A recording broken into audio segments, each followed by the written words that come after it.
June ஒரு வங்கியிலிருந்து ஆண்டுக்கு 5% வட்டி வீதம் ரூபாய் 5000 கடனாக பெற்றார். 3 ஆண்டுகளின் முடிவில் அவர் செலுத்த வேண்டிய வட்டியையும் மொத்த தொகையையும் காண்க. வட்டியுடைய ஃபார்முலா PNR/100.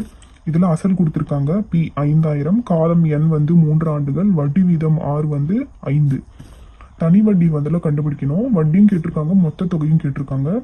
தனி வட்டிக்கு ஃபார்முலால சப்ஸ்டியூட் பண்ணலாம். அசல் 5000 இன்டூ என்னுடைய வேல்யூ 3, ஆருடைய வேல்யூ 5/100. இது 2 0க்கு 2 0 அடிக்கலாம். இது 3த்தையும் பெருக்குனா 750 வரும். அப்போ வட்டி கண்டுபிடிச்சிட்டோம் 750. மொத்த தொகை அவர் வாங்கின அசலையும் அதோடைய தனி வட்டியும் கூட்டினா மொத்த தொகை நம்மளுக்கு கிடைச்சிரும்.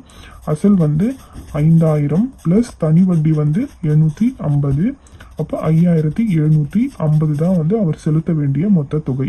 வட்டி 750, அவர் செலுத்த வேண்டிய தொகை 5750.